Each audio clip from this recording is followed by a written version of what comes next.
Hello' everyone, কি খবৰ সকলোৰে? আশা কৰোঁ সকলো ভালেই আছে। আৰু এইফালে দেখিছেনে কেৰেলা ছিঙি আছোঁ আজি, যিহেতু আজি হাত লাগিব, সেইটো কাৰণে মানে যি বস্তু লাগি আছে চব ছিঙি লওঁ বুলি ভাবিছোঁ, যিহেতু হাত লগাৰ পিছত ছিঙিব নোৱাৰোঁ।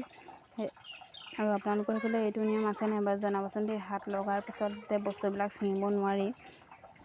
আৰু এজোপা কেৰেলাজোপা যে নিজে ৰোৱা দেই, আৰু নিজে ৰোৱা বস্তু এটা যদি এনেকৈ ফল লাগে, নিজ হাতে যদি এনেকৈ ছিঙিবলৈ পাওঁ কিমান ভাল লাগে নহয়নে মনটো। কেৰেলা নাই বুলি ভাবিছোঁ, লাগি আছিলে বহুত। এইফালে দেখিছেনে ওলাই আছে, আৰু ইমানকেইটাই পোৱা হ'ল দেই। তাৰপিছত কেৰেলাখিনি ছিঙি আহি আকৌ ৰঙালাও বাৰীলৈ বুলি গ'লোঁ। ৰঙালাও লাগি আছিলে, এইকেইটা 6টা বুঢ়া হৈ আছিলে, সেইকাৰণে এইকেইটা ছিঙি পেলোৱা হ'ল।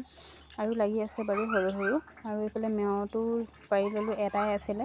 তাৰপিছত জলকীয়া পকি আছিলে, জলকীয়াকেইটাও ছিঙি ল'লোঁ। তাৰপিছত আকৌ কুন্দুলি কেইটামান লাগি আছিলে, কুন্দুলিকেইটাও ছিঙি ল'লোঁগৈ। আকৌ এইফালে মানুহজনে জাহাজী কল এথোকা আৰু চেনী কল এথোকা কাটি আনিলে, এইকেইটুকুৰা বুঢ়া হৈ আছিলে। আৰু আজিৰ ভিডিঅ'টো মোৰ ইমানেই আছিল দেই, চাই কেনেকুৱা পালে জনাবলৈ নাপাহৰিব।